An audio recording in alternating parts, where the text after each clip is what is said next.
you're all doing well. Today in my kitchen, let's do tomato ketchup. Loved by many. I'm sure everybody wants a dip for anything in my house. So like if you have even a french fry or give anything, even a chips, everyone will say give me some ketchup. So ketchup is something which everyone wants to have it very handy at home. The only thing about this ketchup is very fresh. You can make your own ketchup. You can adjust your flavors, your taste. Like you can make it very sweet. You can make it very spicy if you like. So that's up to you how you want your taste to keep light. Okay. And absolutely not to worry that we are not going to add up any kind of preservatives, and very healthy. You can have it at your home. And the only thing is that you can't make a huge quantity and keep it or store it and keep for longer time. This stays very fresh for more than 2 weeks. 2 to 3 weeks it will stay. After that, no, it doesn't, because we're not adding more of preservatives. So, but it needs refrigeration as well. But it will be very tasty. So try making this. I'm sure you're really going to like it. So let's start preparing. Let's see the ingredients what we need for this. Ingredients needed. I have taken here about 750 grams of the tomatoes. Now the tomatoes what you take should be nice crisp like, but they are ripe, pulpy, and it should be sweet. It's not like our local tomatoes that you should take. These are the tomatoes when you're taking, you look at it, you will know these are very pulpy with less seed. And don't go for our local tomatoes, that is a nutty tomato. No, it's very sour. Don't go for such kind of tomatoes, okay? So this is how you should pick up nice tomato for this. So the ingredients needed are some, I will need some vinegar. I will tell you the quantity, maybe max by 2 or 3 tablespoons I will be needing. I have taken here half a teaspoon of the corn flour. This is just to give a nice beautiful glossy effect on the sauce. And I have some salt here, probably half to quarter teaspoon. Seeing the quantity, I will tell you. Chili up to your taste, how much you want. I have taken here about 1 tablespoon. Quarter cup of the sugar. Now even the sugar, if you are very health conscious, go for the brown sugar. But normally I am going with the white sugar. And as we make the sauce, when I taste and if I see if I need something more, at that time I will tell you all, okay?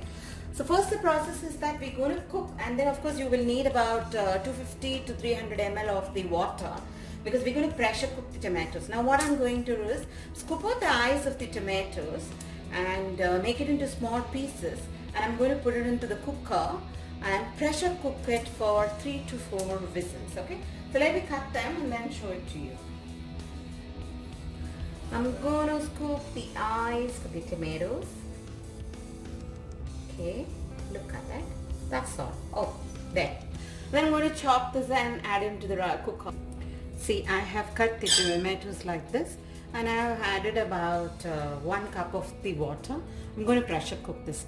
Maybe 1 to 1.5 cups also you can add water depending on the tomatoes, okay? I have put in the cooker the tomatoes there, and that's going to get pressure cooked for 2 to 3 whistles. It has been cooked well, and it has been cooling very well there. Now what I'm going to do is I'm going to puree it. Alternatively, if you don't have a hand blender, you may put it in a mixie and then nicely puree it, okay? Puree it very well. Now I'm going to pass this through another sieve, just taking the pulp of it, okay?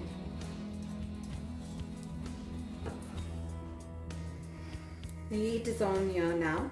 I have transferred it to another pan and I have allowed it to boil well. Now the main thing what we're going to do is allow it boil thick. So that is what we're planning to do here. After this, now I'm going to add in the red chili powder. I'm going to add in the sugar as well. Okay. And then we will keep stirring it.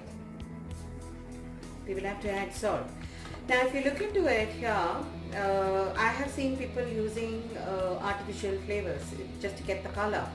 Now if you are interested in having a good color, looking at it more than the red you want, and you want it to look more pretty, you can add either your food color Alternatively, you may add a piece of beetroot when you are cooking your tomatoes, okay?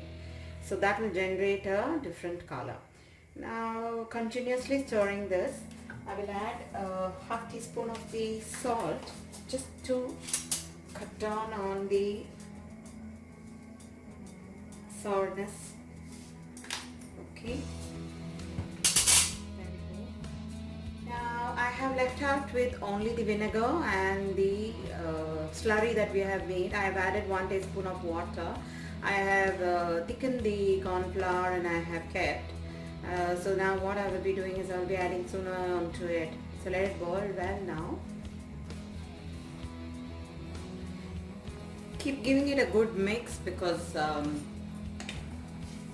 see, there's enough water and still it needs to reduce down. So we're going to keep mixing it. Time to add in the vinegar. First I will add about 2 tablespoons. 1. And there is a second one what I'm going to add. If you need more, we may add it later. I'm adding another 1 more spoon. So that adds up to 3 tablespoons of the vinegar, okay? I'm going to add the slurry of the corn flour that we kept, okay? And then giving it a good mix.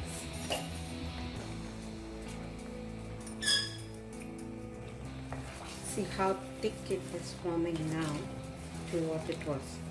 So there's a little more to cook.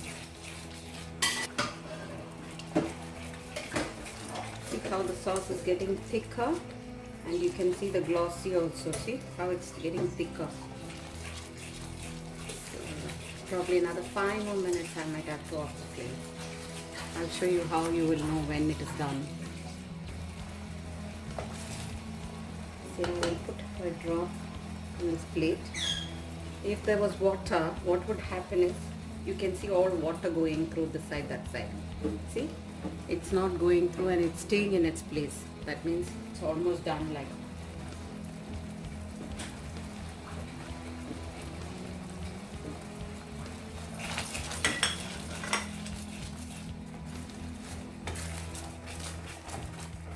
See? So glossy it looks and thick also it is formed. I'm going to off the flame and let it cool down completely, then I will bottle it and I will show you. In my kitchen we did the tomato ketchup. See, this is how the tomato ketchup has come. Completely cooled down. It is really amazing. So fresh because there's no chemicals added to it at all. I'm going to bottle this. It might take a little time to drip down because my funnel is very small, and let it happen. There we go, my ketchup. I got almost a bottle. It was like so much. We just used it little for tasting. Amazing. So fresh and nice. Try making this. I'm sure you all will really love this. That's the homemade ketchup for us. Thank you for watching me here. Happy cooking, happy eating. Bye-bye.